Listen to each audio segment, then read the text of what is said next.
The Mayo Experience. Mayo Experience. Mayo Experience. Mayo Experience. Welcome to the Pat Mayo Experience presented by DraftKings. Remember to smash the like, give me your favorite Tim moment of all time, and to subscribe, rate, and review to the exclusive CUST Corner audio podcast feed, which you can find in the description of this video and podcast. Go relive them all and find your favorite CUST moment. Because, friends, this is CUST Corner. CUST Corner, it's CUST Corner. CUST Corner, it's CUST Corner. He's got the hottest takes with the highest stakes. He should be president of the United States, but it's CUST Corner, it's CUST Corner. CUST Corner, It's not what people are calling it. Oh, I hear people are calling it that. We're banking some shows. I guess people don't need to know that we didn't record this yesterday, but We're like Paul Pierce calling bank. That's sure. Is like 6 weeks in advance, something like that. So hopefully we're not too out of date for it. But Tim, it's been a while since we've done one of these where you've really come with a full palette full of complaints that you may have. So let's kick it off. Let's hear them. What do you got? Well, I mean, I think the obvious one and the one we teased on a live show was, I don't know, who knows when this was now versus time, but there was a day on Twitter and I was reading it. And now, full disclosure, even though when I tweet some of these things, I know the reaction is going to happen, even though I believe it and think it's true. I'll tweet something out and think, I don't think the people are going to like this one, but whatever. In this instance, the blowback shocked me, legitimately shocked me. There was a tweet out about, and it seemed innocuous enough, but what do you do when you go in the shower? Do you let the water run and run and run? Or do you get in the shower first and then turn the water on? It seemed to me pretty clear that you should get in the shower and turn the water on first before get in the shower and turn the water on. Don't let it don't waste copious amounts of water to let it quote heat up or something before you get in. It seemed obvious to me, and people went crazy as if what I said was like incomprehensible. It's like, I guess these are the people who, when they go to the gym, turn on the water in the corral and just let it just stand in the middle of the shower room while the water heats. I don't understand it. I'm perplexed with you people. I was taught never to waste water. I was taught to be, sensible. I would never stand there and when I'm brushing my teeth and let the water drain down the sink. That's because you use bottled water. I would never No, I used water from a jug. It's not bottled water. But when I was 4 years old, that wasn't the case. And I am flummoxed at the fact that most of you people apparently waste water to let it, quote, heat up. The 3 seconds it takes to heat up, that's too much for you. You can't handle that, quote, inconvenience.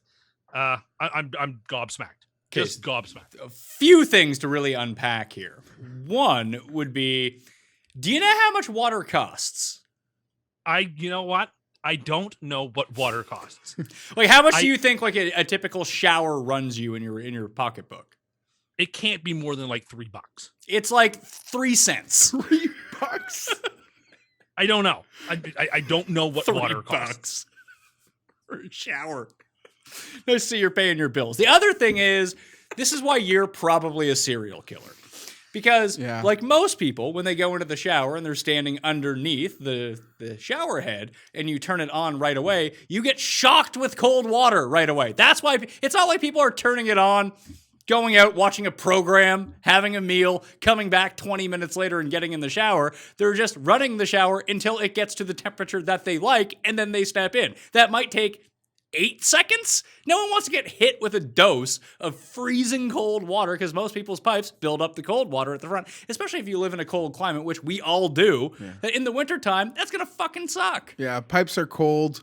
Listen, Tim, I think I turn on the shower and then I finish undressing. By that, I mean underwear, t-shirt. Yeah. Are you against starting your car when it's cold out too? Wasteful.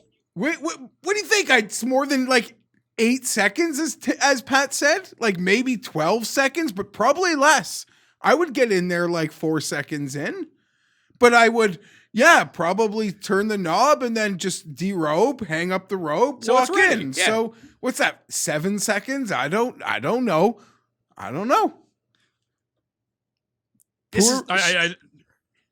It's just mind-boggling that that little bit of cold water is such an affront. Like it wakes you up. B, it lasts a second or two and you're fine. Yeah, I don't want to be splashed in the face with freezing cold fucking water when it's minus 20 out. Why? It's invigorating. Fine. It's really not. I don't need to be like prodded in order to feel something, unlike you. We've all had it happen. It sucks. It's not like Pat is like never experienced like getting hit with that. Yeah, that's why I turn it on, because I hate it. It's the just worst. the residual water that's been like lingering in the tube. Right? Yeah. Yeah, get that out of here. And you're such a hypocrite because there's probably ways that you are so wasteful. So if you think this is wasteful, I guarantee you the people, you know who I'm talking about, your little crew, they could comb through your wastefulness and find some really egregious things. Oh, absolutely. I mean, this is the same guy that flicks his cigarette butts everywhere. I would say I am satisfied with my carbon footprint. That again, you're making a slightly different argument to the one that I'm making. Then what is your argument about wasting this 8 seconds? I was raised not to waste water. I don't waste the water. And I also don't think it's some like grand inconvenience for you delicate snowflake to not be, 2 seconds of cold water. How will I manage? Oh my goodness. Let me hit my fainting couch because it's such an inconvenience. So what? Couple of seconds, it heats up.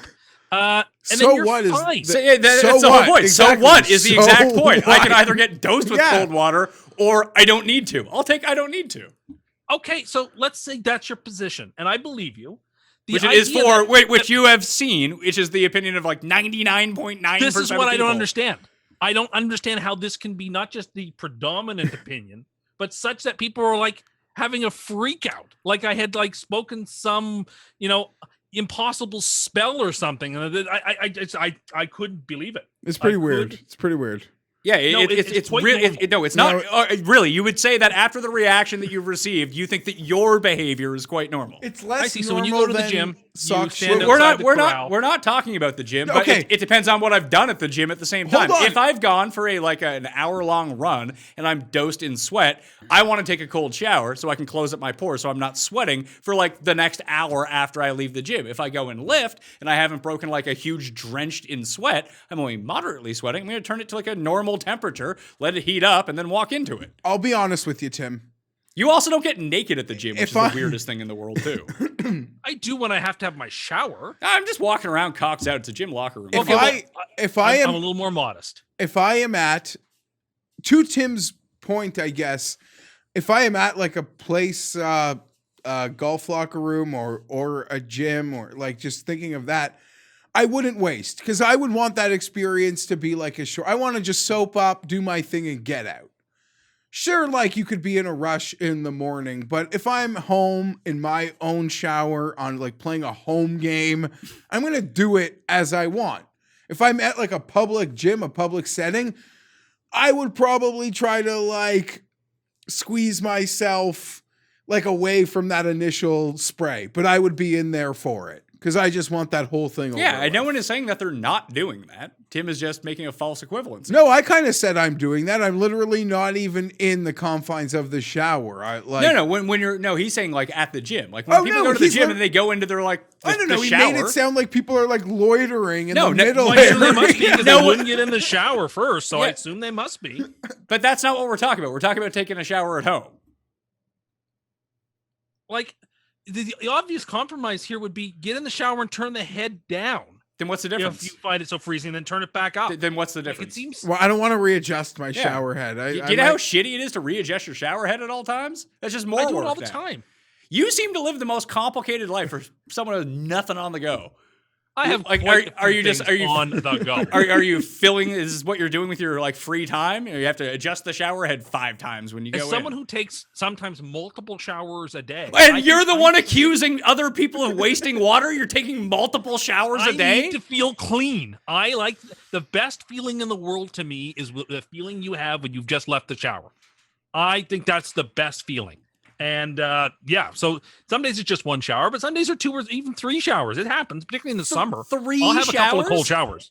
I'll have a couple of cold showers in the summer. 3 showers in one day. If you're sweating and it's hot and it's like one of those terrible months like July and like it's like 100% humidity, it's great. And you're concerned about wasting water. Well, yes, I am. You have a lake. You could just you jump have a in the lake lake across the street. right Just in your go jump in there. backyard. Jump in it. Not to bathe in. My No, goodness, but Why do just you to need- cool why- down? why do you cool need, like- down? Cool down. By the way, like you shouldn't be using that much soap on your skin anyway. Like, in fact, I think we all use too much soap and hair product and anything like that. It's just deteriorating everything. So, Okay, so hippie. not only what you're saying is that you take 3 separate showers a day, but in each of those 3 showers, like you're having like a full clean. Absolutely. Oh my god. I don't always use my cream rinse conditioner in every shower, but shampoo and full body wash, absolutely. I like to be clean. I'm sorry. I'm a hygienic person like that. Feeling grimy to me is so uncomfortable. Like if I'm going to go play a round of golf in the summer, I shower before I leave and I shower as soon as I get back. Like that's just who I am, and that's the way I was raised. To be clean. It all goes back to like how you were raised. You might think that maybe not everything you were told as a child was like the way you should do things. Well, no, of course. Has but that like, ever my occurred to grandmother you? used to make sure that we had multiple showers a day when we spent the evening at her place. Well, like, Tim, your grandma currently is like 85 years old. Maybe things have changed over the past 70 years. Doesn't she still drive with the tire spikes? You mean the studded tires? Yeah. I have like been, I guess, could be accused of being wasteful because I'll do, but I'm not coming down on other people for wasting 4 seconds of water. In the summertime, like if I am going to play golf and it is hot out, I will shower before I walk out the door. Like it's hot out, I want to walk out. Of course. Cool. Almost like a wrestler showers before walking out the tunnel. Yeah, but that's to give you the look. I'm just- Are you trying to hit the course like the Ultimate Warrior? You're No. just sprinting to the first I'm tee? would literally feel so just uncomfortable looking to be golfing. cool. Without having showered. This is nuts behavior, Tim. When I No, it's lived not. when I lived by myself in How- in I in gotta- the summer, I gotta ask you. I put t-shirts in the fridge.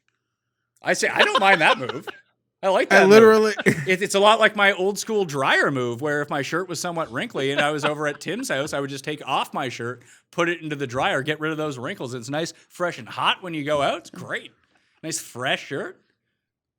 yeah, just cool it down. Kramer used to put his shirt in the oven. Yeah, cool it down.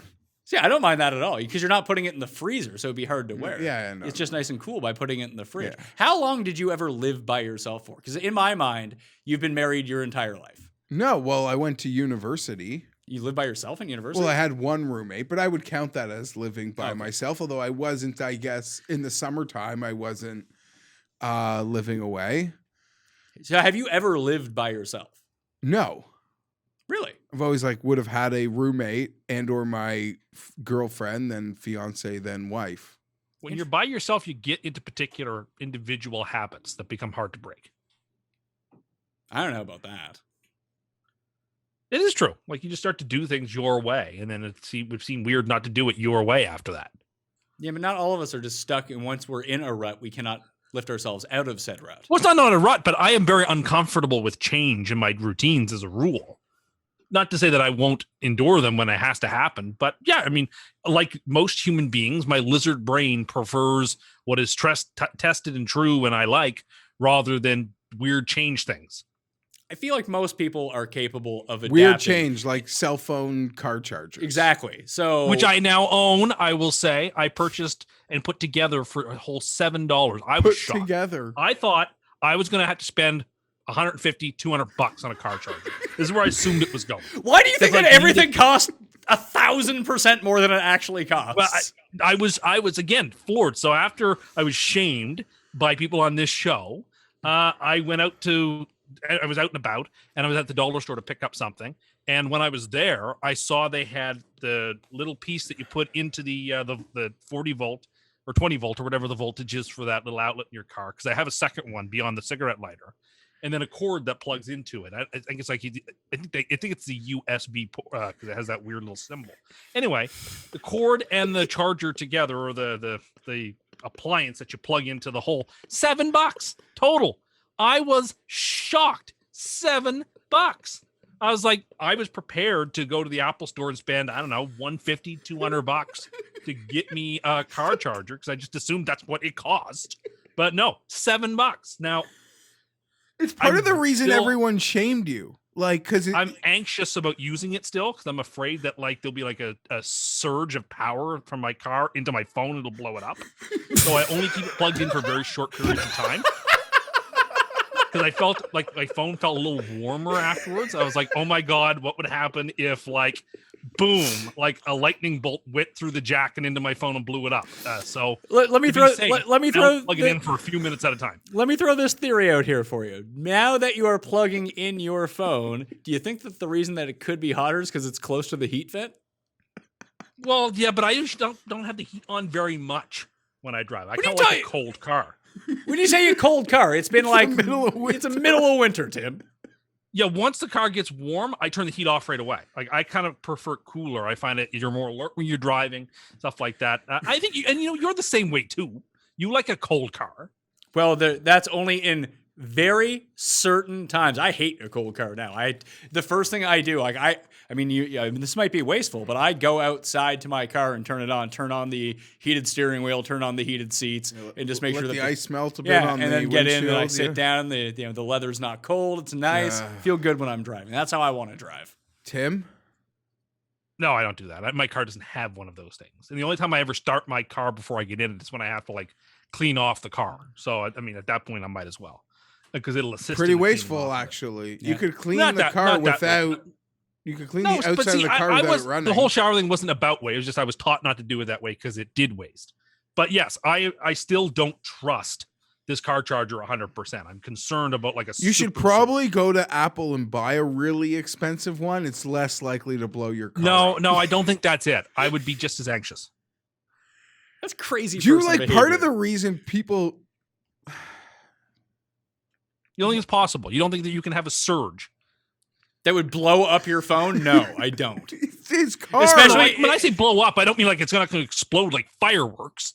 I mean like it'll just overheat and like break and not work right. As it's not happened to anyone ever, I'm going to say you're probably in the clear on this one.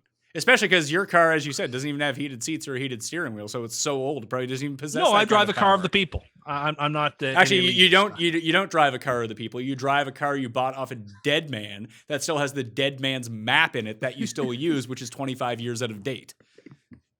I don't know if it's 25 years out of date. Anyway. And also, all the dead man's hats are still in the back of the car, and Tim won't take them out. There's also a cane in the car, which Tim now proclaims is his cane because he found it. It's my cane. I bought it. It's mine. Came with the car. It's mine. Your car. Everything in that car was mine. The bridge tokens are mine. Everything's mine. Oh man. All right. Are we just Tim's a crazy person, potential serial killer based on the shower take? I think I'm right about this. You're not. Did you have anyone agree with you? Well, a couple of people, yes, because they said they really like cold showers and they actually enjoy that first 3 or 4 seconds of cold water splashing on them, which is not the reason I would do it, but I actually think it's like a benefit of it. It's good for you. I think it wakes you up. It's in rejuvenating. It's like when I went to the spa, one of the best parts was jumping into that ice cold pool of water. Tim, we all know, had a rejuvenating effect. The best part of your spa experience was your tug. Come on now. Yeah, that did not happen. We know what happened. Don't be so vile. We know what happened. I mean, what else are you going to a spa for? Unless it's to get a tug. Especially by yourself. No, well, you do. Maybe. I don't. I mean, who wouldn't want a great tug? Me and Robert Kraft. Get a tug at Crafty? Come on now. Let's move on to something else. Something that has been annoying me is that a lot of like hipsters these days are like turning their masks into ironic t-shirts and turning like their face shields into ironic things. And that's just infuriating me. Like it's bad enough when you see those ironic t-shirts everywhere that are like sort of laughing and giggling at you and like, here's how elite I am. But like, now you're like everywhere you go now you're like confronted with people who have these masks that have like funny little sayings or like little photos. It's like I don't want examples. That. Yeah, well, what are like you? What t-shirt? Are you talking about like novelty T-shirts that like 90% of people wear? They're like one person I saw had a mask on that said "Masked Avenger." I was like, no, you're not. Like, it just annoyed me to no end, or like have funny things written on there. Like I remember I saw on the internet a photo of somebody's like mask where it said, I'll take this mask off for beer. I was like, what? No, I knew this. I should have known this was going to happen. That some enterprising person would realize that millennials need to express their true selves through their masks, and therefore would put together all these weird little like sayings and doings on masks. And it just drove me up the wall. Drives me up the wall when I see it. I don't even really have a comment on this, as I've seen these just, prints on masks, whatever. So people just know if they're out wearing masks, they want something funny on it. Maybe for a laugh. I'm sorry, not everyone's as crotchety as you. I'm not crotchety. Oh, really? Did you just hear what you just said? It annoys me, like that people. Why does it annoy you? Why can't does every piece of clothing someone have? Why can't that person dress how they want Tim without you being like, oh my god? It's also, how down I never said they couldn't. I think it's dumb. They might not even realize. They realize. Some people just grab masks. Yeah, like Paul has those like weird Christmas masks that he still wears. They were on sale. Yeah, there you go. Masked Avenger, like you're affronted by some guy playing not off affronted, a Marvel. Annoyed, agitated. Why though? I don't. Not everything needs. This is such a warped part of millennial culture that it's all about me and my expression of who I am. And so, of course, I couldn't wear a blank or plain mask like some regular person. I've got to be. I just got to be me. He owns is monocolor. Yeah, monochromatic. I prefer plain colored clothes. Yes, that's everything. Totally normal. But no, I wouldn't say it's totally normal. It's totally fine for Tim because he's from 1950. Yeah, it's very like Mr. Rogers-esque color schemes. And you know what? Mr. Rogers is a fashion idol of Tim. That's basically how he dresses. Yeah, no, I'm aware. I could see Tim getting home having the same like. He has his home cardigan for the home and the home. I used to have a work cardigan. When I used to go to work, I'd always slip on my work cardigan. But now he doesn't work anymore. He just watches extreme couponing all day. It was on one morning while I was working. I just putting something on in the background as like mindless noise while I was doing a project, and extreme couponing was on TLC, and like I was shocked and appalled at these people. Like, why they're saving bucks? Who needs to save $2 on Kleenexes? Yeah, but if you save $2 on Kleenexes 1,000 times. Here's the thing. Tim is the What's guy who just throws things in his cart who doesn't even look at what they cost. So no, I buy. No, but I think you're both. I think what you do is a little weird, and I think what they do is weird. Like you giving no crap about what something costs and just putting it in your cart. And them like caring so much about $2 is also weird. There's also the thrill of it from what my experience with extreme couponing is that there's some sort of achievement. Like, hey, I went to the grocery store and they actually paid me money to take all this food away because that happened. So and then they go extreme cheapskates. And then they go and they like donate half of like they take the stuff that they need, then they go donate the rest to a food bank or something like that. So that's extreme couponing, which is not the same thing as extreme cheapskates. What's that one? Extreme cheapskates are people who like this one guy reuses his Kleenexes. That sounds like something you would do. There's one guy that microwaves his toast. He forages the grass in the park by his house for salads. What? Yes. This is what extreme cheapskates is. Like extreme couponing is like bargain basement compared to where these people are going. Like you wouldn't believe the level of cheapness that is going on.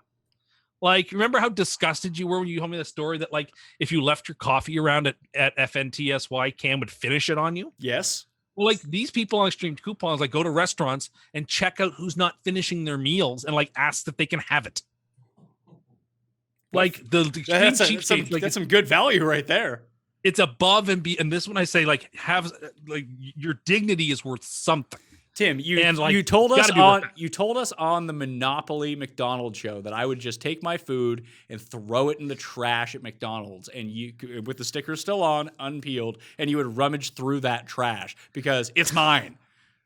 Well, I said that it was a shameful thing that I was doing, and aware that it was shameful, but there was money to be made, so I would probably do it. But at least I would know that what I am doing is shameful, right? Like there's a thing between having no conception of what shame is, which is something this whole world could do a lot more with, is a lot more shame and honor, and doing something shameful and saying, I know this is wrong, but I'm doing it because there's something on the other side that I really want.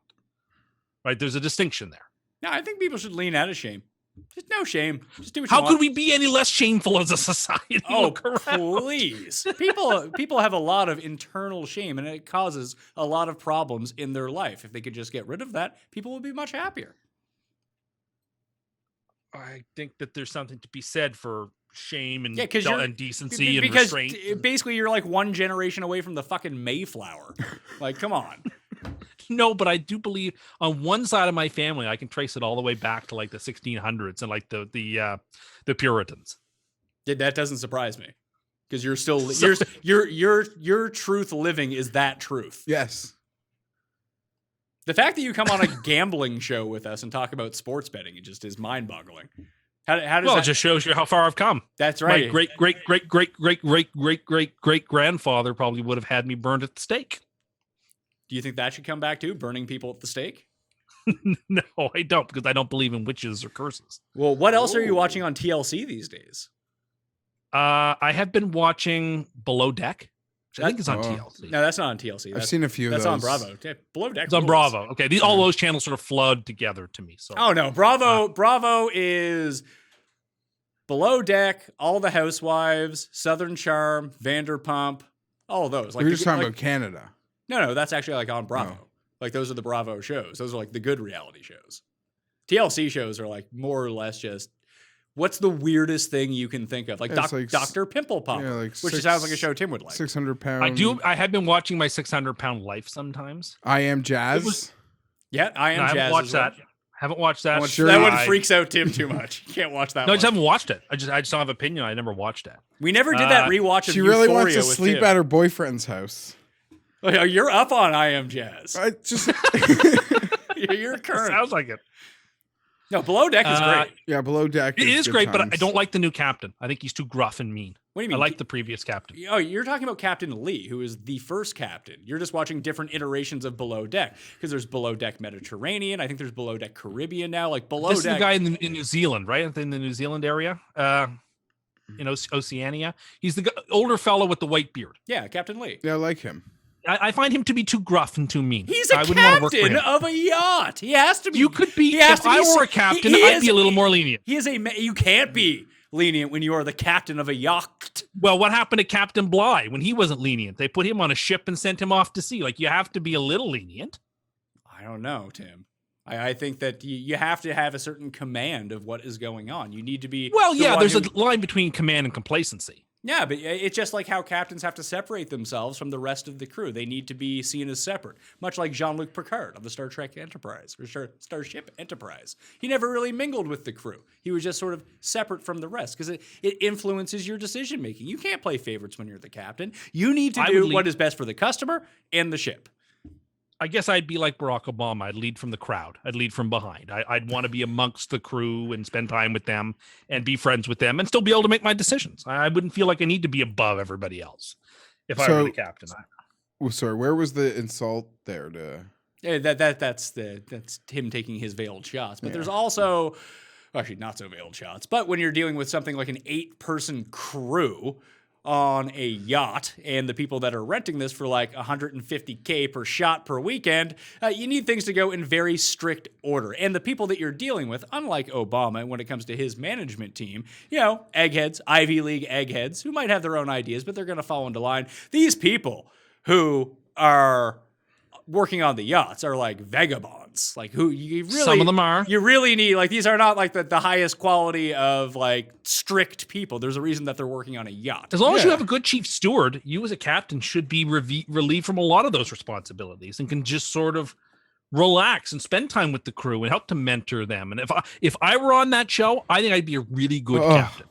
Really, outside of the navigational stuff, which is outside of actually knowing how boats work. Well, I have a sense of how boats work. I've always wanted to be a member of a yacht club.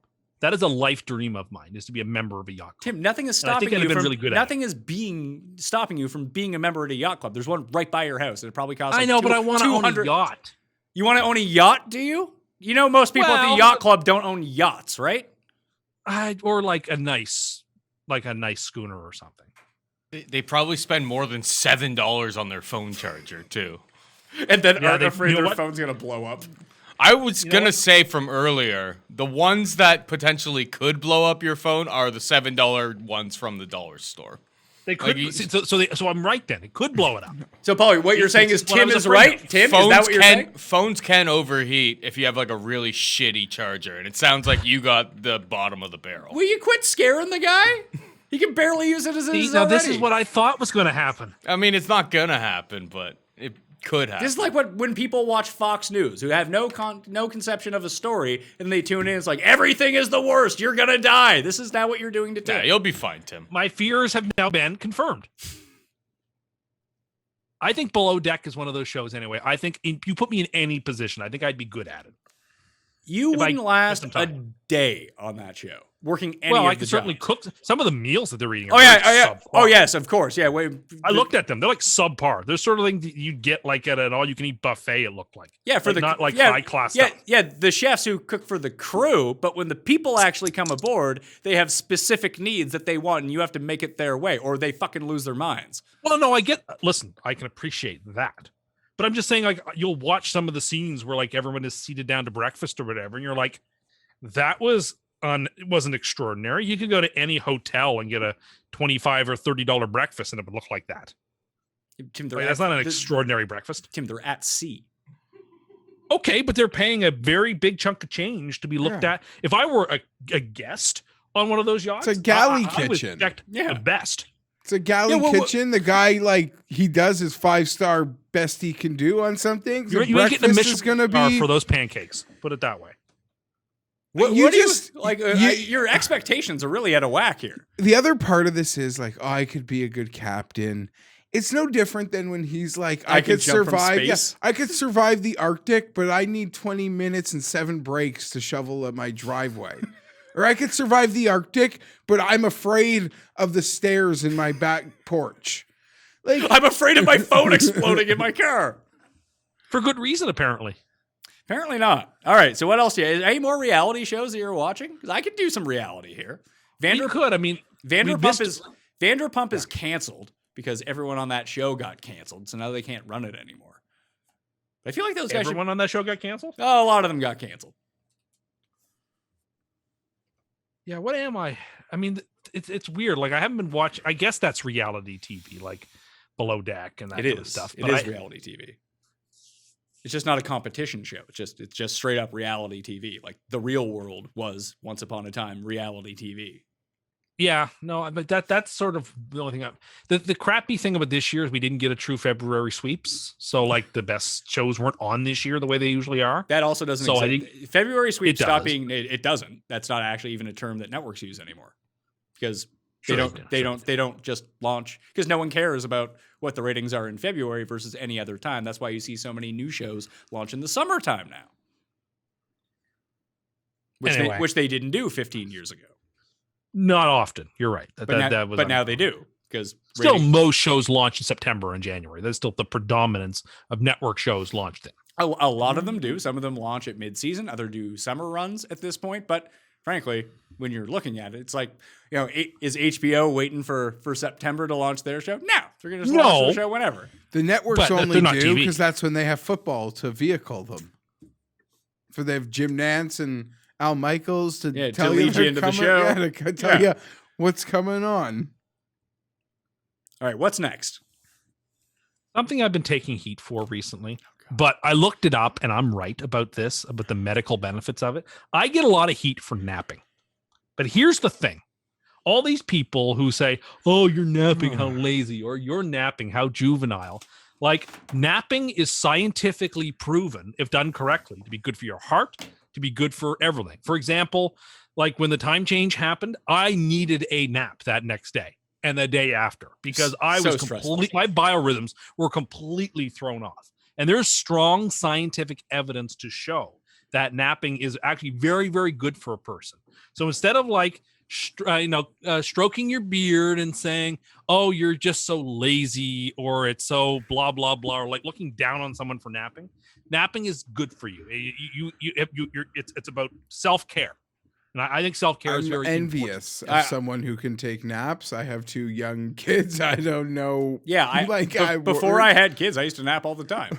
But how long are you napping for? I guess is the question. Like, you want to keep it to a 20-minute nap. If you can do that, Usually then goes a little longer. You see, it shouldn't be, because then your entire day is thrown out of whack. No, a half-hour nap doesn't ruin. All right, so I thought when you said a bit longer, like an hour or something. He like definitely that. is napping an hour. But a half hour, good solid half hour. Yeah, if you can take a power nap and work that into your schedule, it has huge benefits. When I worked at Fantasy and I was working like 18-hour days, I would have to have a half-hour, 20-minute, half-hour nap midday at the office in one of those other rooms, and I'd be able to work till like 4 o'clock in the morning. It would give me the energy to go on. I'd reset myself. Well, I think it's a good habit for everyone to get into in general, is making time to have a nap. If you when and where you can do it, a couple of times a week. Well, Tim, we don't all just work for the government. But I don't do it on work days. Didn't he just learn how to copy and paste or something? No, he killed the Control X guy. But he did just learn about that. No, I didn't kill the Control X guy. He died of natural causes a day or so after I learned what that was. But it's not the same thing. It's not the same thing. So Tim, what else do you have on? I just paid my taxes, so you're telling me I'm paying my taxes so you can nap? And government job? And learn how to type on Microsoft Word. Never. No, I would never nap during work. Then who are these people who are calling you lazy and all of this for taking naps? Patrick. I never. Whoa, hold on. Hold on. I never once said that. Loves naps. He's definitely not. No. He hasn't. But you said people so he accused accused me and then had to backtrack. No, not true. And now it's some people who say this to him. No. So it's no one. Is what he was quick to say Patrick. Yeah, he's just throwing me under the bus, lying. Okay, you know what? Fine. My grandmother criticized me for it. The Almighty always right. Right, Grandma. Criticized. She was wrong about this. So when you're basing your opinion, when you first started this segment, you said you've been taking a lot of heat from people about taking a nap, and it's your 80-year-old grandma who called you a layabout for taking a nap. Who's always I went over right. to visit her yesterday. It was her birthday, and we got into a row about napping, okay? And she said, "Oh, I'm surprised you're here this afternoon. I assumed you'd be home napping." And I said, "Come on now, that's not fair. Like, it's okay to have a nap." And she's like, "Grown people shouldn't be having naps. That's just laziness." And then it continued over supper that I was annoyed about. Anyway, so I figured if she thinks that, a lot of other people think it too. And so I would say that people are pro naps. By and large, pro. Like, if you put that poll out into the world, Tim, are you pro naps or anti naps? That you would probably be your most successful poll of all time. People love napping. Maybe.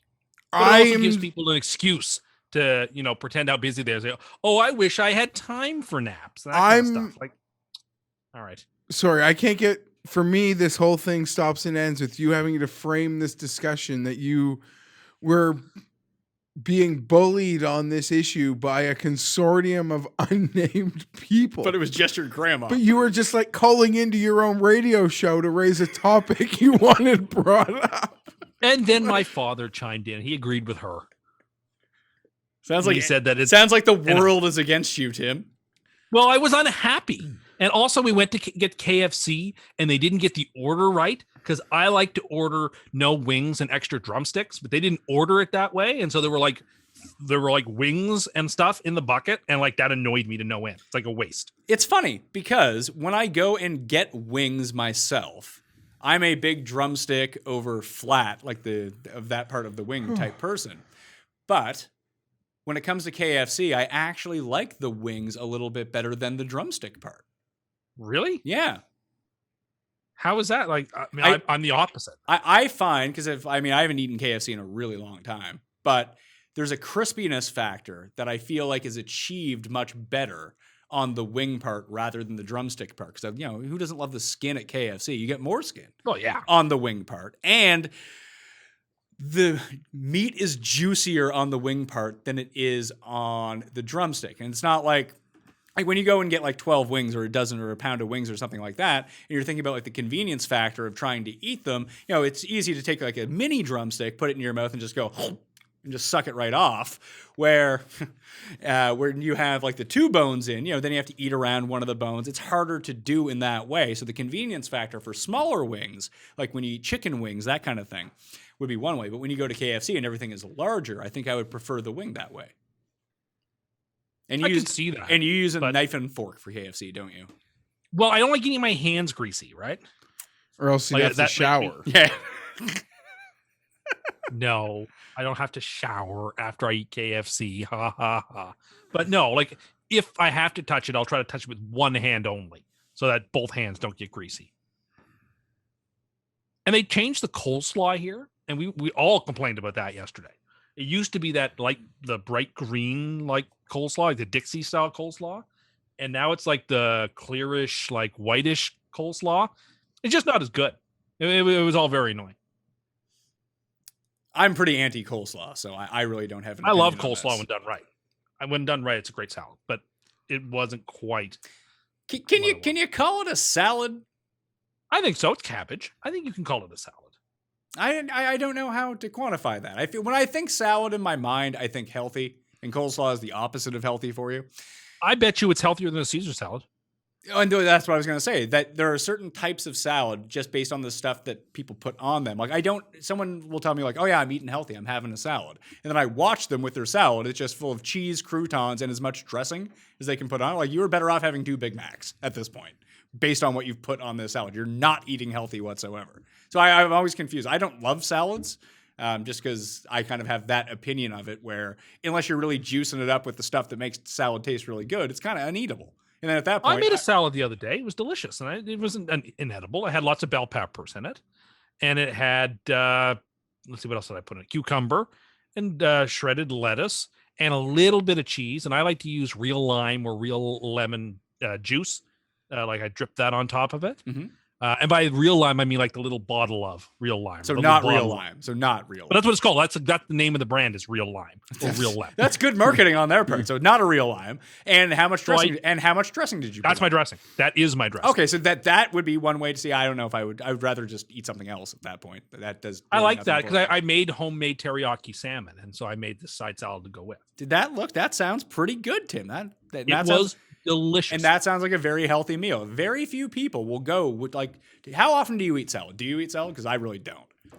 Rarely, but I don't mind. But I'm like eating it to appease the people that served it to me. Yeah, like you're not going out of your way to get a salad. Yeah. Yeah. I think I'd just rather, like, based on what you've just described, Tim, I probably wouldn't eat that as a salad. I would just cook some rice or quinoa with it, or have cauliflower rice and just make it into a stir fry. And that's fine, but there are times where I like the freshness of a salad, and I think it pairs well with. I mean, when I had the salmon, I was like, why don't I eat salmon 3 times a week? Salmon is so delicious. I don't know why I don't get it more often. It's so tasty and so easy to cook. It was great, and yeah, okay. I'm a salad person. I really like them. You can do so many weird things with them. You can throw like a hard-boiled egg or 2 in there and cut that up in there for protein that's delicious and healthy. Or like I said, you can experiment with the types of cheeses that you use, sparingly, of course. The types of additional, you can put radishes. I love radishes. You can slice up radish and put that in there. The type of pepper you're going with, green pepper, if that's your thing. Little mini jalapenos, as long as you get rid of the seeds and slice those up, they're great in there. Why do you have to play around with? Why do you have to get rid of the seeds? Seeds best. That's the heat. That's where the heat comes from. That too much heat. You can still get heat. Not too much heat. Come on now. That's like the minor leagues of heat when it comes to food. Well, I like a little touch of heat, but I'm a mild chicken wing guy. I don't need too much. You shouldn't admit that in public. I'm not afraid. I mean, that's why they exist. So what you're saying is that you have no shame. No, I have shame. Like I like Frank's Red Hot. Not putting that on. And I like regular Tabasco. Ew. That's gross. I like that spice. I like. Maybe you just have like. Which, by the way, is far more adventurous than a lot of people I know who would find that to be unbearably hot. What? Like even that much spice that I'm talking about. I know people that. Are you talking about your grandma? Yes. Because I tried the death wings and I could not make it through. We all I tried. know. I watched you. We all tried the death. Tim didn't, but we all I tried the didn't. death wings that day. It did not turn out well for any of us, except for one of our friends, the other Tim, in our regular chat, who pounded Just like killed them. 20 of them. Hottest wings of all I time. don't know if He's it was just like, 20. I would have said 10. he had an order of them, and he ate the complete order, and he was unfazed while I was like having a meltdown, sweating my ass off. And then someone else got some of the sauce in their eye because they were rubbing their eyes, and that's never a great move. And then the best was what Artie said. He's just like, you white people in your spices. I'm brown. I can handle anything. He had one bite and ran to the bathroom. I don't like it. Like, I'm more of a medium wing guy. I don't want to be uncomfortable. I want to like enjoy it. So I feel Like like too much spice, my nose gets stuffed up and like my eyes start to water. It's like, this is not fun anymore. I don't want it to be like some battle of me versus my plate. Like I just I want went to Thai Express the other day and got this new peanut coconut bowl that they had, and they said, what kind of spice? And I said, go with medium spice. And it was so hot by the end of it, all I could taste was spice. So like, that was not enjoyable.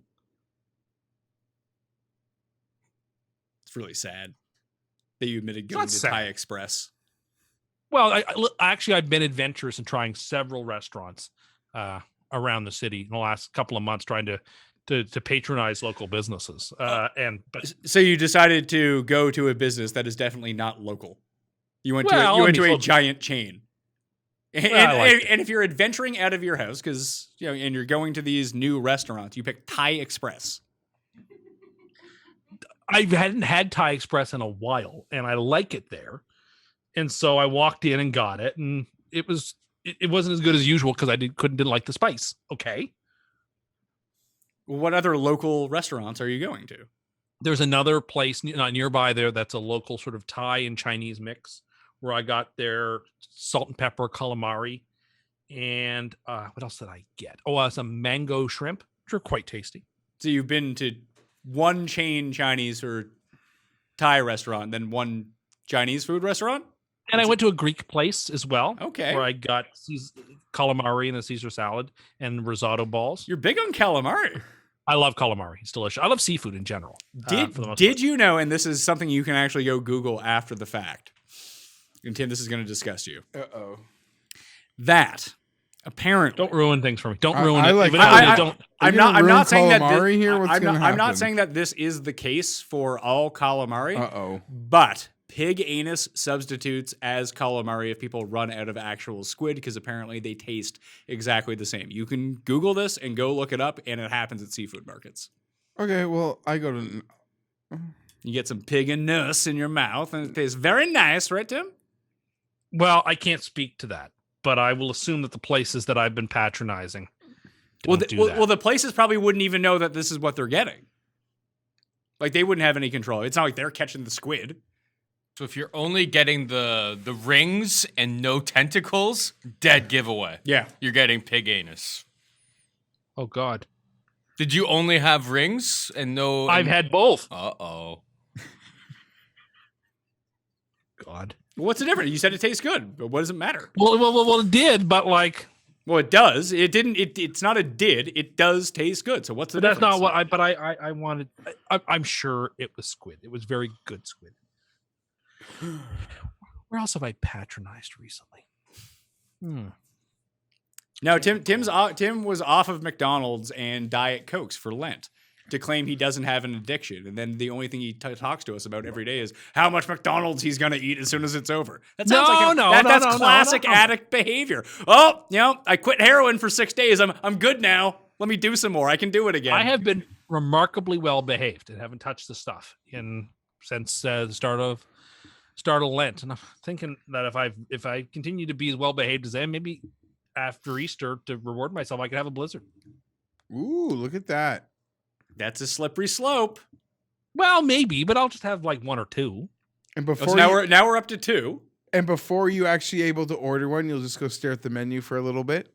Well, right now I'm annoyed because McDonald's has that cream egg McFlurry out, and I'm very concerned it won't be around after Easter because I love them, just like I love the Shamrock Shake. I know I won't get that.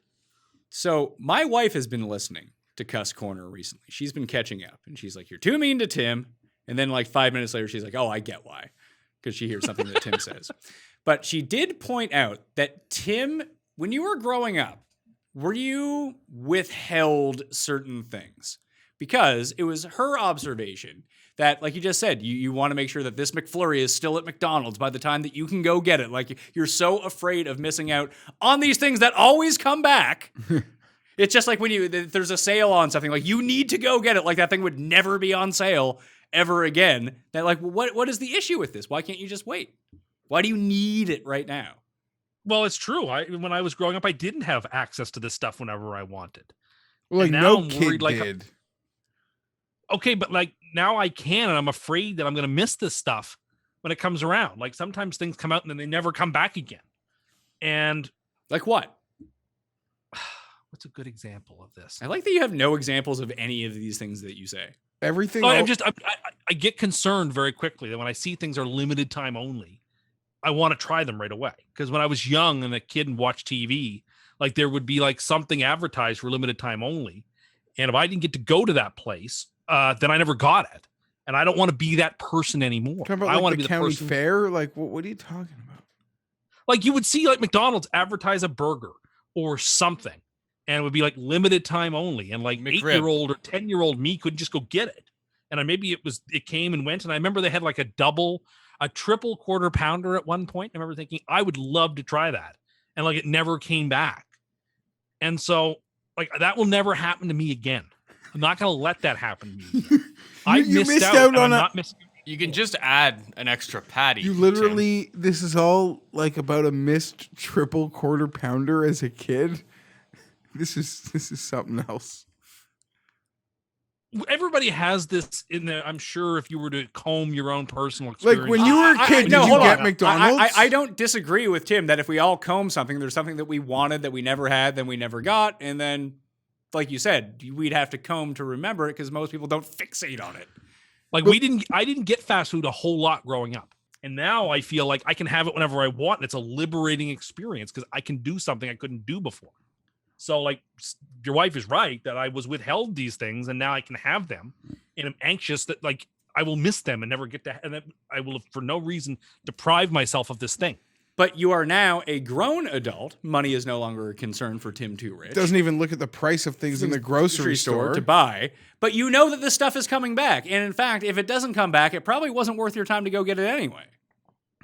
Well, yeah, it'll probably come back. But we live in this world now where they're changing everything all the time. And so what if they make some change to it? Oh, like next year, the Shamrock Shake is back, but it's new and improved. Well, I'll lose my mind. I'll absolutely lose my mind because then that was it. I'll never get what I knew ever again because it had to be improved. A mint shake from McDonald's. It's so good. No, it's not. It's. I want one right now. So I dreamed about Diet Coke again last night. Tim told us he dreamt about Diet Coke a few times throughout the week. And that one of his dreams was that he was on like the board for Diet Coke and he had all these suggestions, but they wouldn't listen to him. That was horrifying. It was like I felt like I was the only person in the room screaming. They were coming up with all these like new flavors and I was telling them to stop. Like, this is going to sound so nerdy and I almost don't know if I want to tell it. Is it going to sound nerdy or is it going to sound pathetic? So it's like I was in the Roman Senate, if people can imagine how that looked, and the tribune of the people sat in a particular spot in the Roman Senate to veto bills. And I felt like I was like Mark Antony yelling to veto a bill, like with all these people. No, it wasn't being listened to. Anyway, yes. Last night I dreamt that I had inherited. I don't have any great uncles alive anymore, but I dreamt I inherited like 1,000 cases of Diet Coke from my great uncle. And I had to figure out how to do with it all because I can't drink all of it. It'll go bad. And like, I was trying to think like what to do with it. That is not an interesting dream. Just I dreamt about it again last night. It's been bothering me. But you haven't cracked. No, absolutely not. I haven't cracked. I'm not going to crack. I'm not addicted, which I've proven. Tim, I would say like you would know better than me. I don't think he cracks often. Like I think he's very stubborn and persistent. Yeah, but that's not how addiction works, though. It's not like I gave this up for 2 months. I'm no longer addicted to this thing. Oh, I'm not doubting that, but he's able to like self-impose willpower at any time. I mean, he did once make a bet with our friend that he could stop smoking anytime he wanted for 24 hours and crack 20 minutes later. Well, that's because he was thinking about the 24 hours. Yes, exactly. I could have lasted a lot longer than 20 minutes, but I was like, I'm not going to make it. We had plans that next day, like we were going golfing or something. Like, there's no way I'm going to make it through a round of golf. Like, hey, have you ever? Well, I mean, you probably had to bookend your golfing round with showers. You ever smoked in the shower? No, I don't quite know how that would work either, because you wouldn't want to get the cigarette wet with it's like bad enough if you're in the rain smoking and a drop falls on it. So I can't. It's like the people who say they would drink in the shower. I don't get that. There's a lot of people who drink in the shower. They're not drinking they're probably like a pound of beers in the shower. Well, that's what I mean. Like I just can't understand that. I'm in the shower. I'm there to clean myself. I'm not there to do anything else. All right, usually twice a day. Last one for me. Tim, are you familiar with the concept of both birthday week and birthday month? You know that I am. Are you the type of a friend who loves birthday week? Oh, I didn't know that. Yeah. Gets real angry. Has a whole birthday week. That is true. He would be the type of person to have a birthday week. This is the most. There are very few things where I feel like I get like all Tim about, but this is one of them. I find it pathetic. Birthday week. I had a girlfriend before I met my wife. One of the main reasons we broke up because she decided to have birthday 2 weeks. Like every day it's her birthday. It's like, no, your fucking one day is your birthday. If we can't celebrate on that day, we'll pick another day to go to celebrate. I'll get you something. It was crazy. You are very silent. You are very silent on this. No, I agree. Oh, okay. I thought you were don't even like it when you celebrate the. No, I agree. Because I totally 100% agree. I actually think grown adults who throw their own birthday party are the worst. I will go the other way on that. I think it's sometimes good for people to plan their own parties out because then they get to pick the day that they want to do it. If people can come, they can come. Okay, sorry, let me rephrase it. There are people that are very annoying about coming to their birthday. That bothers me. Birthday week is really annoying. It's really annoying. I will admit though, this year, I caught myself, I was running so pure in the week of my birthday that I referred to it being my birthday week in the sense that I recall I hit that insane camo autograph Prism Herbert in a break. And then the next day I hit a big Hunter Henry first touchdown on a Thursday night football.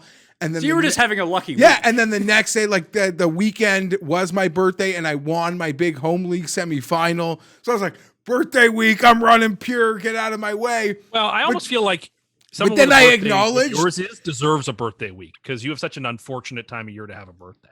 Oh, with Christmas?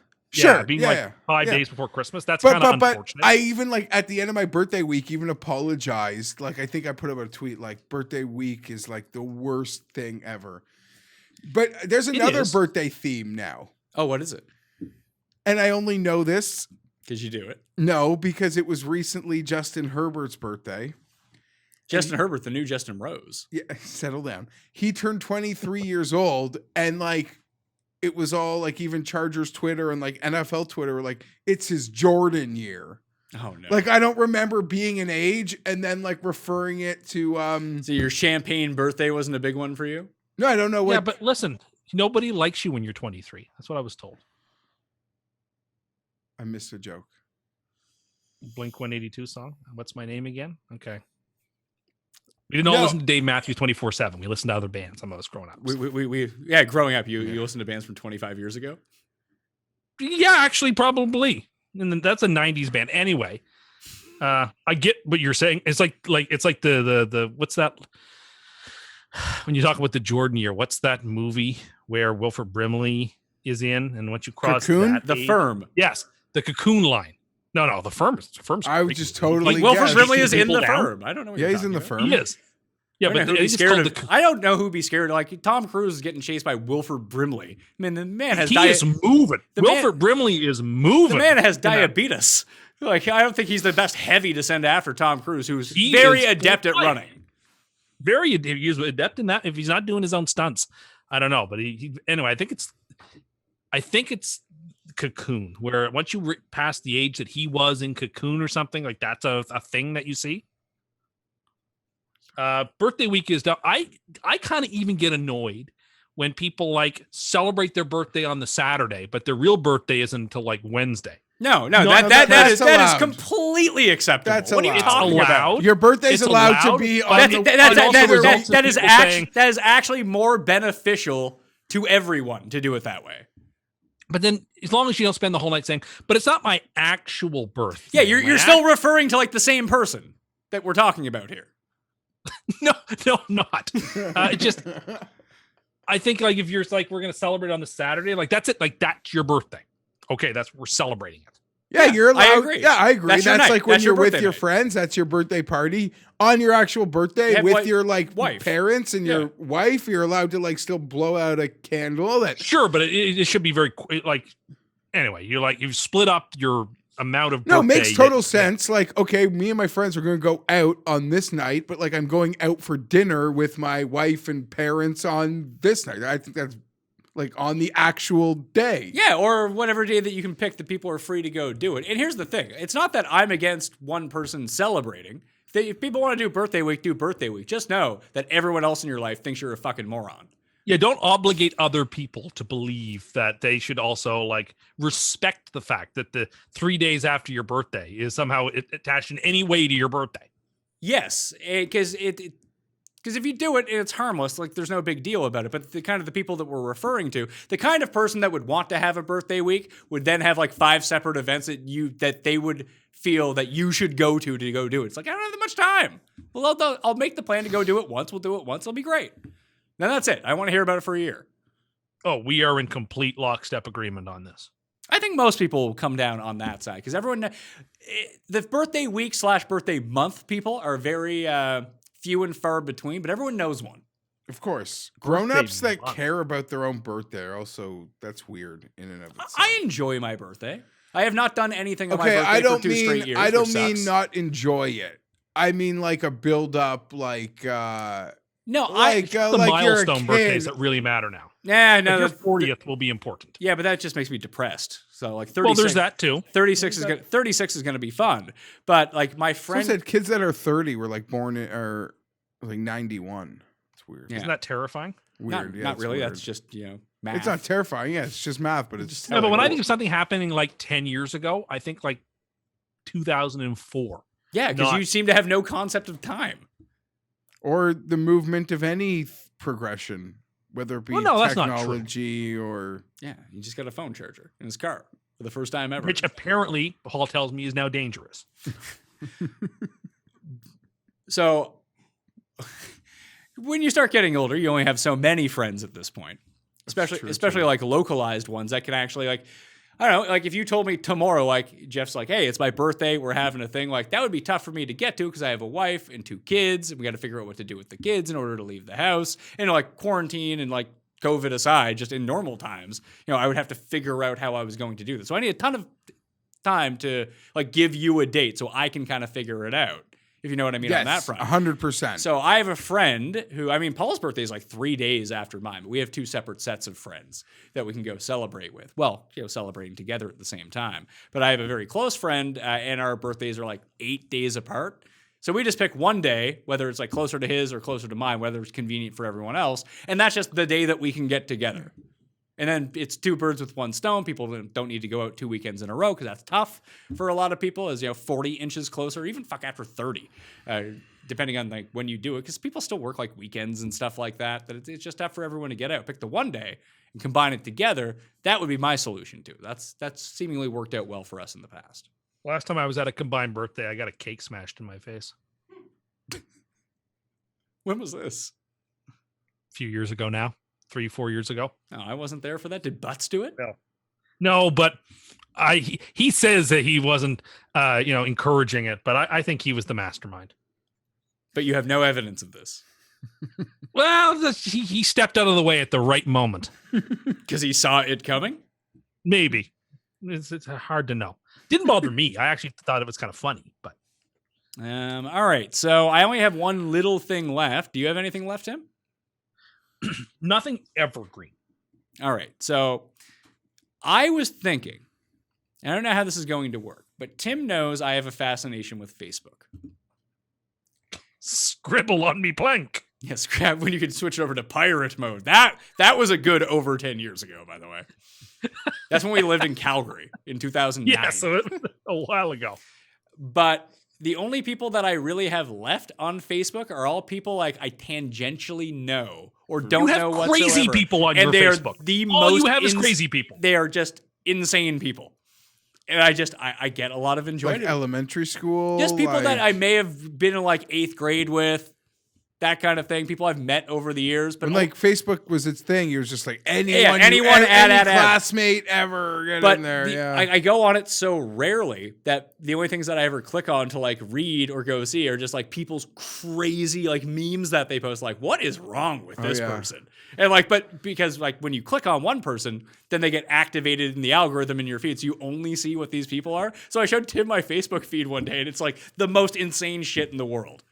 Basically, like if you go to insane people of Reddit or of Facebook on Reddit, like I was going to say, yeah, that's half my feed just based on these insane people. So what I was thinking was to bring some of this joy to other people that I know and to turn my Facebook account into a Satire account that I didn't tell people was a Satire account, and then I would just start posting insane stuff too. Like, wouldn't that be great, Tim? People are like, "What's wrong with Pat? He's really into this 5G conspiracy now." I would not be surprised if I got texts from people asking me if you were okay.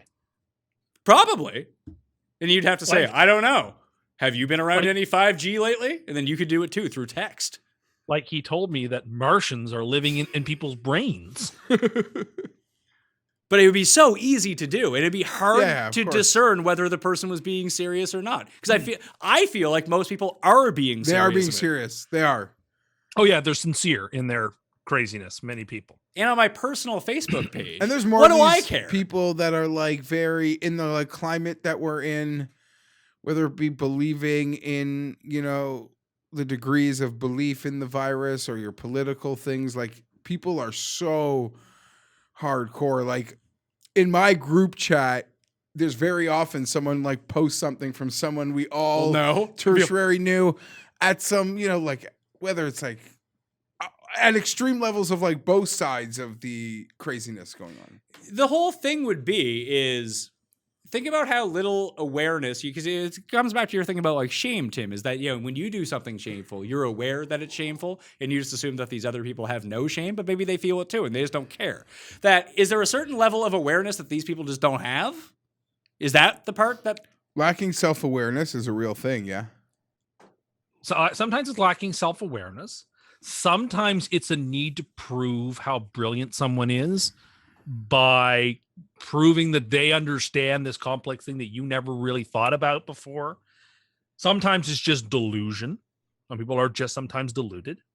But all the people that I see doing it are like, at least the people that I've met in my real life are known morons. Like there's no like super sharp people doing this. No, well then sometimes it's a showing off thing. Like I'll prove to you how smart I really am because I know this thing that smart you probably people don't never realize. need to like try to prove to anybody that they're smart, especially on Facebook. Yeah. Sometimes people are just unhinged, like you. Like the world has all kinds of people in it. Yes, Paul. Facebook just kind of creates it, like, because of all the groups and stuff. It just creates, like, what's the word I'm looking for? Like an echo chamber? An echo chamber so, like, you build up confidence by being in that echo chamber. Everyone's like, you may have crazy takes, but my friends on Facebook also have these crazy takes. So it seems normal. It normalizes it, and then other people on the outside see it, and they're like, that person's whack. Yeah, I can see that, but at some point, like, are you just unable to discern, like, fake and not necessarily, like, there's stuff that maybe I don't know the answer to. Someone like will post like, if I see a meme on Facebook about anything, I just assume it's fake and that just whatever stats are made up. If I really am that concerned about it, I'll go look it up, see if they're right or they're wrong, or I just don't care and move on my way. And then I'm not turning around and spouting that as fact. But I keep getting these spam emails from PayPal, but it's PayPal with a capital I at the end and not an L. So, it's a very clearly a phishing scam.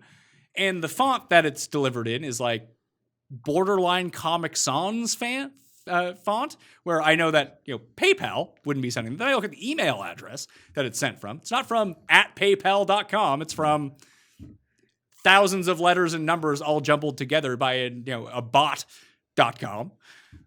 Like, who is falling for this? Besides anyone, like people are credulous. But like 70-year-olds I could see who are not familiar with technology. But I've known like a couple like 30, 35-year-olds who fall for this stuff. It blows my mind. Like, it's a percentages thing, right? If you throw it but out, it couldn't look. At least jazz it up so it could look real. Yeah.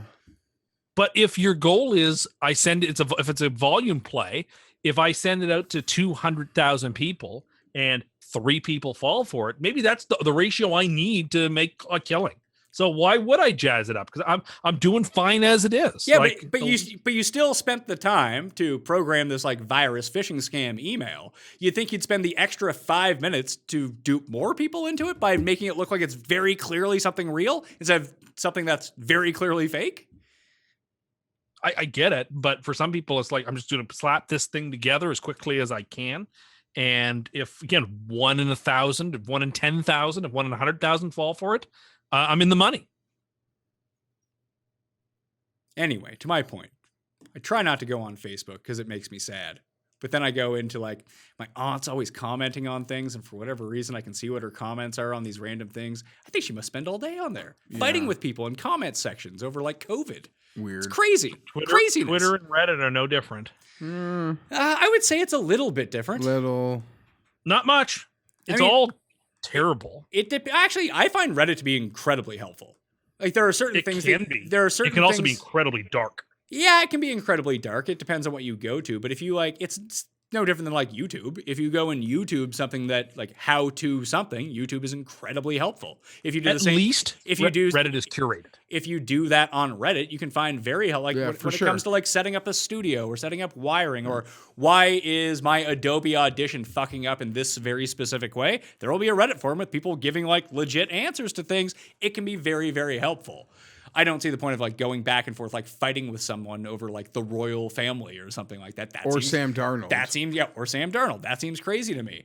No, it does. And just like Twitter has its uses where like if a news story is breaking, you get information right away, and it can be really important, or you get to see sort of the unguarded thoughts of people that you never get to read. Like there's obviously really good uses for it, but at the same time, it's just a blackened website of There's darkness. A cesspool of a cesspool, and Reddit can be like that too, except Reddit is curated. I remember reading I can curate my Twitter experience. Where somebody said like the Reddit site like r/t, like TEAT, like the moderators just had to stop allowing posts about whether tea is healthy or not because it was turning into such viciousness that they just said, okay, we're just taking this conversation off the table. It can't happen anymore on this site. Like Twitter doesn't have that type of power where it can say, okay, this conversation about vote fraud or coronavirus or whatever, we're just taking this part of it off the table because you people can't behave yourselves without descending into childish name call. I would think that if you only looked at Twitter and never looked at a tweet that began with an @ symbol, so just no replies on Twitter, you only just saw what people tweeted, it would be fine.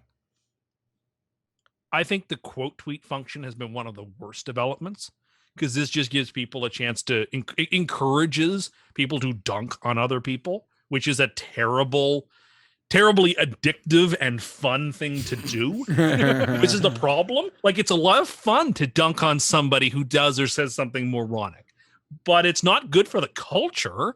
It coarsens our discourse. I agree. I think with all of that, the retweeting function is also in some ways awful, and the favorite / like is also awful. I think if we got rid of all of those things, where you couldn't know how many people retweeted, how many people liked, how many people propped up your tweet, we would have significantly better discourse if there were just replies. Well, that actually happens with Instagram between, I don't know if it's the rest of the world, but between Canada and the United States. If you're in America and you're on Instagram, it is public how many people have liked or hearted your photo. In Canada, only the person who put out the photo can see that public number. Like, it's not a public number, only you can see it. I think that's a great idea. And in part, I mean, I wish that you couldn't know that yourself either, because some of this stuff on Twitter and Reddit for the same thing when it comes to upvotes or retweets is something that taps into our like basic psychology that likes reassurance and likes the compliments and likes the attention. And of course, because it can be thrilling, it can be fun. I'm as guilty as the next person of like really enjoying that stuff, but I also know that you can't run a railroad that way. That in the long run, that results in negative and warped incentive structures. So the solution is perfect abstinence. Get rid of that stuff. I think, like I said, if we got Twitter, Instagram, Reddit to just simply replies where you couldn't upvote or downvote, I think that discourse would be significantly better. But there are some people who are only interested in building their brands on Twitter. I mean, also, I mean, that's the main reason that I have Twitter. Okay, but like, I'm not so sure that if that's what people are using Twitter for, that Twitter ought to exist. Maybe we'd be better off without it. But how else am I going to be able to market myself? I can't do it that way. I think it's a very thorny issue. I don't know. I'm wondering whether that benefit outweighs the negative of people who use it to build their brand. Like, think of the people who had like 12 followers until they became the daily responder to whatever nonsense Donald Trump tweeted out. And then they had 600,000 followers because every time Trump would tweet something, they would tweet, "You're going to prison. Comey knows everything." Or the other way, "You're doing great, boss." Or exactly the opposite. You're right about that. Like those people are only on Twitter to amass attention for themselves. I actually laugh at people that responded to Trump. It's funny, of people on my timeline, if you were a person who like responded to Trump tweets, I don't like either as direction, if you ever read them. You just got unfollowed. Like, what are you doing? Like you want to talk about a waste of time and a more, hey, look at my stance type thing. Like, no one gives a fuck. Yeah. Like, but seriously. It's not just on his Twitter account where it was happening. You name the celebrity. You name the person. There are people who are dedicated to the proposition of tweeting or retweeting or comment. And like, that's how they're building their brand, through saying the most negative or caustic or crazy things. And if that's where we're going, maybe the negatives outweigh the positives and Twitter should just shut down. I don't understand what the net result is. Like, what's the gain for these people when you talk about like branding? What are they don't seem to be selling anything. Clicks, attention. But the opportunity in the future. But clicks don't do anything. If you're not actually monetizing the platform, I don't understand what the point would be for that. But they aren't. If someone walks into an interview with a tech company and says, "I have 700,000 followers," that makes that person an incredibly attractive candidate. It doesn't. Why would a tech company care how many followers you have? They know if you're just a company that you're interested in working for in terms of social media relations or whatever. You can imagine unquestionably how having that type of following you can leverage to your advantage. No, see, I would highly disagree with that. That would almost be a negative depending on what you were doing. I would say it works better in the category of being an influencer of any sort of kind. And whether that's the people on Instagram who are super hot and get paid to take like bikini pics with "use this oil on your skin" next to it, or someone like me who, gets paired up with different sites. I direct people to go to these sites. I try to pick and choose the ones that I like, that I actually use to show off to everyone else. But like something like Fantasy National, I co-founded the site. Like, if I hadn't and they had approached me like, "Hey, I like this site," they're like, "Hey, do you want to help us sell this?" Absolutely. And that's what I would be using Twitter for anyway. That's how I would try to monetize it. But not everyone. I don't have a problem with that. But why is it okay if I do it, but not okay if someone else does? And they're not even selling anything. They're just being crazy. Well, this is the dilemma, is that we have to draw a line somewhere, and I'm not sure where the line is. And I'm just as inclined to say, let's not draw lines at all. Let's get rid of the thing rather than draw a line, because at some point it just becomes, I don't know, like coarsening. Like, I don't think it's good because things like Twitter and Instagram and Reddit have such an outsized impact on popular culture and on politics and on the things that we see. Like, they have, like, we should be especially concerned about them, and we should be especially critical of their warping powers and forces when we encounter them. So maybe I should hold them to higher scrutiny, and maybe it's just not worth it. Maybe we are just immiserating ourselves through it. And while some people definitely benefit, and there are benefits for them, society as a whole would profit from it disappearing. I would say Instagram is a bit more of the happier of the social medias.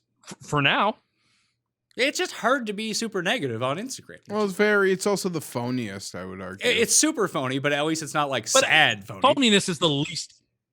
Yeah, but at least phoniness is a sin that, while it's annoying, it's not going to cause complete and utter. Yeah, who cares if I'm like taking a picture of calamitous the consequences. best. Yeah, who cares? Like, let someone take a picture of their best like minute of the day.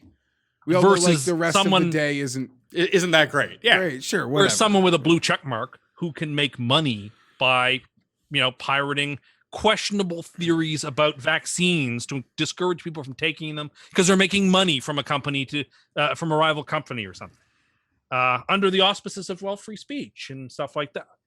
I just think that the negative sometimes outweighs the positives, and human nature is such that we are inclined towards clickbait. And that's why clickbait's very effective, because it clicks into that sort of preternatural part of our brains that want the attention and the confirmation. And if we know that about ourselves, and we can't, like the U.S. Constitution does, harness self-interest to public means, if we can't do that with Twitter and with Facebook, well, maybe we should just break them up. Maybe we should just rip them up and try again, or not try again. Well, that would be a bit more difficult because it's a worldwide thing. They'd be like, yeah, we can't have telephone anymore. No, but you know what? If the United States simply said, you can't have Twitter, Twitter could just shut down itself. Yeah, why would they do that? I don't know. Maybe we could. These are thorny problems. It's one of the things where we'd probably be better off if it did shut itself down. But they never would. But it'd be very hard to. They're a business. Why would they just be like, yeah, we're closing our doors? Sorry. It's a very complicated thing because their product this is where it's complicated, because yes, they are a business, but their impacts go beyond business so much that they could just be considered public trusts. And if that's the case, the government can regulate them all they want. That's a different argument. And you can just regulate them out of existence. Potentially plausible, but absolutely. If you just want to say Google is a public trust, it's not actually a private company. And we're just going to say you can't exist anymore. We have to break you up. The government, of course, can do that if it wants. So basically, they're going to nationalize these places? No, they would just break them up. This happened with Standard Oil, for example. We have seen examples of it in the past. But I'm not even saying I support that. I'm just saying. So let's say like to take the example of Standard Oil. It's not like 8 to 20 different things just came up and took their place. That's all we would see. But at least then perhaps that diversity of various places doing similar things would it would be like a cordon sanitaire for the worst stuff. Would only be happening over here. It wouldn't have the corrosive effect on the good things. Yeah, but that is exactly what has happened. I think you really overestimate the impact and user base of Twitter versus all of these other ones. Twitter is like the low person on the totem pole here. Like, that is a very select segment of people who use Twitter. It is, but I think it has an outsized influence. Way more. It's because a lot of the people that are on it are like journalists and writers and that kind of thing, because that's their preferred social media to communicate with. But I think it's like 8 to 10 times as many people use Instagram. Or even the TikTok. I believe that, but Instagram doesn't move the world in the same way, right? Like, but you don't know. You don't even your have world. It doesn't move your world that way. To a 22-year-old, it probably does. Okay, but public policy doesn't get shifted based on Instagram. Well, you don't know that. Twitter does that. The various. I mean, I don't want to get into it, but like the various things about cancel culture. It isn't Instagram that's causing that. The social media mobs people talk about, those are Twitter mobs. But I mean, I don't know whether some brands should even have a political stance, right?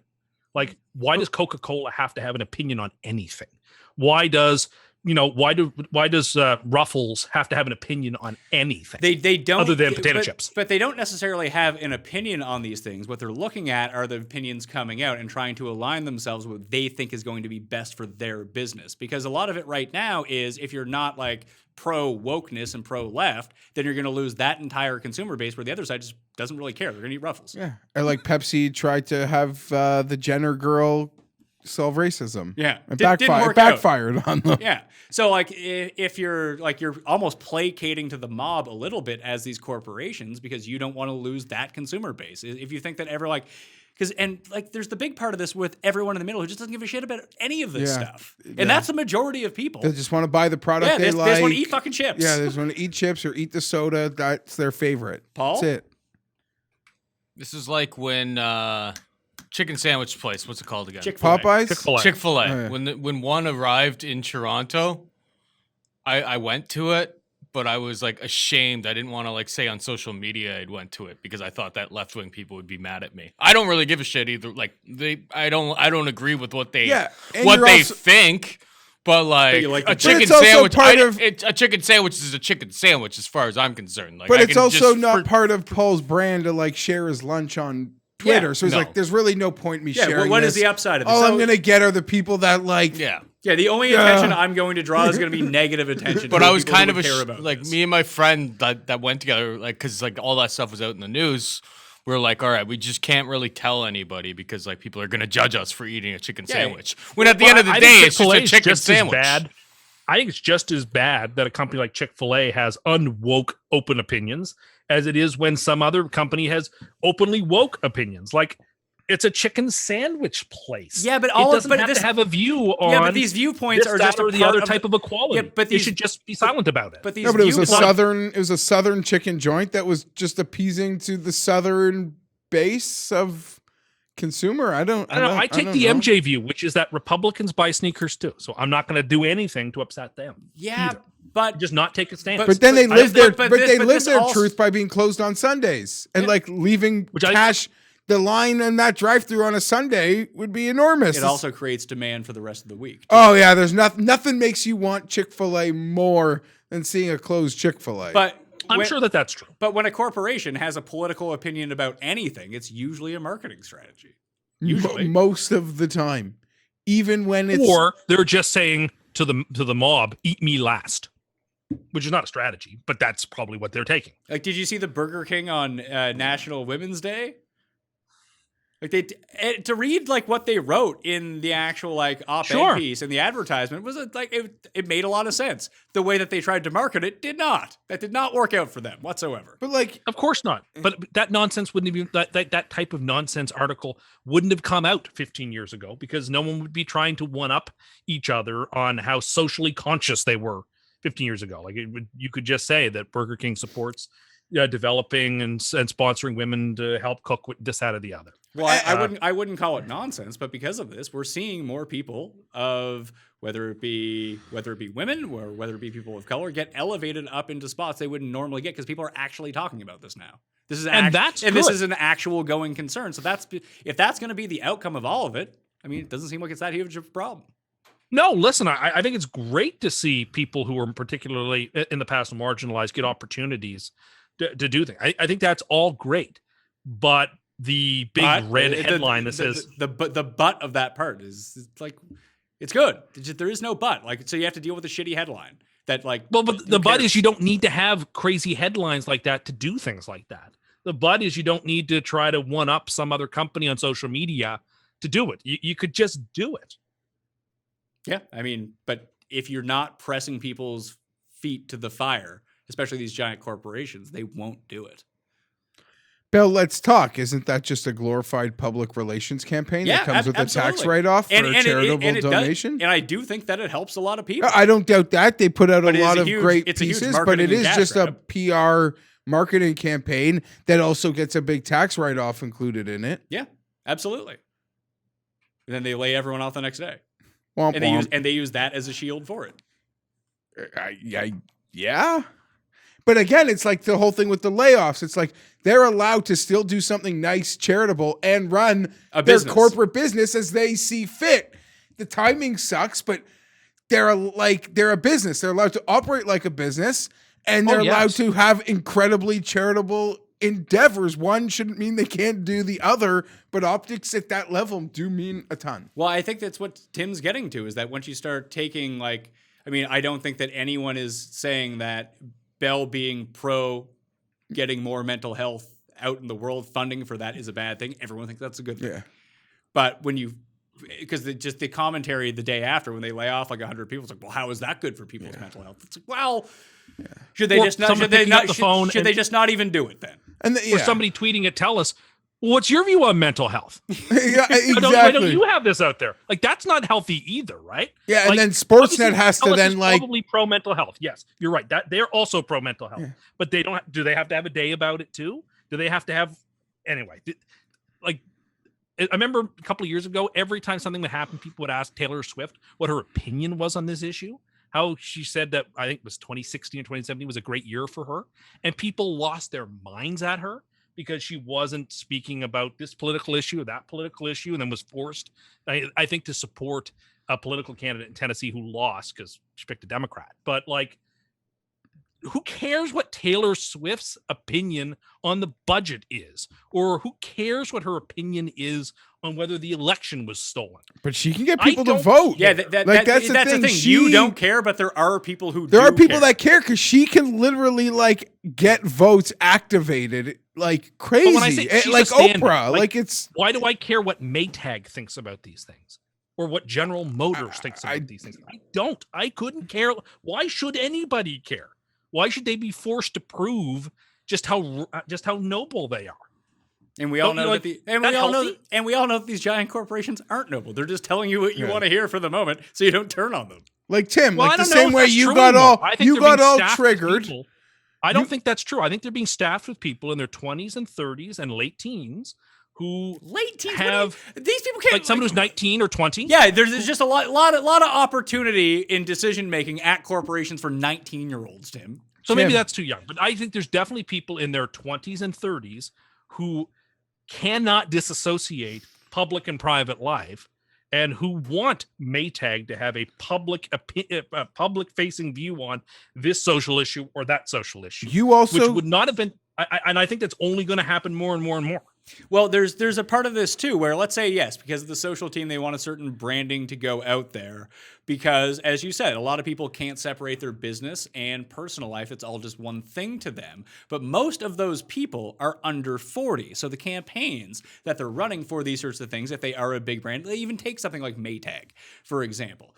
The people that have that as a part of their life, like even people like our age, our business and personal life is pretty intertwined at this point. We're kind of out there, me more so than anyone, because this is the realm that we live in. It's part of that because we're selling personality in a certain way along with the content. But a lot of people do live their lives these way, and the only people seeing that content are the people under 40. My grandma, who couldn't care less about this shit, isn't on Instagram. So they're never seeing it. So it's almost like a two-pronged marketing campaign. And the people that are using social media that are under 35 or under 40, I would bet you tend to be a bit more woke than people older than that age too. So it actually fits their needs and fits those consumers by and large of the people who use these platforms more than anyone else. I agree. Let's just remember, Tim got triggered because he had to drive by a green KFC sign. Because they just wanted to showcase that they have other options. Yeah, they have green options. Yeah, I'm hardly innocent, but I have my concerns that 6 or 7 years ago, people would say, well, the nonsense that goes on university campuses, when people get out into the real world, what they're going to find is that things are much different. And I think the opposite is true, that people are taking sort of the radicalism of the campus and are forcing it upon businesses. He's a bit right about that. Businesses are losing and the campuses are winning. And stuff that went on at campuses was crazy sometimes. And anyway, I think that is a cautionary tale, that the campus, the views that someone in college would have extreme views because you're college, you're supposed to be experimenting with ideas and stuff. Those people are taking over businesses. When they get into the real world, they are making the real world look like them. somewhat disagree with that. I think that you're seeing an extension of potentially this campus culture extend on because so many people who graduate college just aren't getting jobs and they're not going into the quote unquote real world and getting a job. They can pay for everything all at the same time. They have to move back home. They have to live with 5 other people. And that just continues to manifest itself well into people's 30s now. Like that's what's happening. Campus culture is extending It is extended in life another because decade. opportunities just aren't there for people out of college. Tim knows me pretty well. And I would say that the person I am the past 5 years is far different than the person I was the 5 years and 10 years before that. Absolutely. And no, I agree with that. Because I was sort of a layabout until I was like 29. Yeah. But my point is that that is well said. But the people who are in positions of influence in Maytag or Coca-Cola or you name the company or any newspaper or not even newspaper, but like online media conglomerate, they're all relatively younger who went to universities where it was becoming harder and harder and harder to even hear a contrary opinion, and therefore are not used to hearing contrary opinions and think that, and want to shape things according to their particular politics because they can't abide the idea that maybe somebody else either doesn't care about that issue or, heaven forbids, has a different opinion. But what does that matter if they're the people working there and that is their opinion? Isn't that what they're getting paid to do? Well, somebody who's 29 and is, a project manager at Maytag, who cares why does the company have to share his values? But do like, they? Why are his values I feel like the people that you're pointing to, the people that would be in charge of this, because I think you're off base with working for a corporation versus working for like a publication where you have to write something, is that the people who are young, who are in these positions, probably don't even hold these views. They just know how to exploit people with those views. That's how they got to be in management that quickly. Well, I think that may be true. But if you're just somebody who's writing for the staff of the New York Times or Washington Post, or you name the publication, BuzzFeed or something, like you can't imagine that anyone not sharing your views. And this is where I'm going. See, I think you're wrong about that. I think they can envision people not sharing their views. They just know that's not their audience. What is it? Do you have some late? Okay, hold on. We'll get out of here. We've talked too far long about this. So Paul, we'll do a quick re-up and record. Did your back seize up there? I want to thank you all for watching CUST Corner 33. Remember to subscribe to CUST Corner audio podcast, rate and review, and smash the like button on the way out. Share the show around too. We could always use more viewers. For me, Paul, Geoff, and Tim, we'll see you next time. Mayo experience! Experience!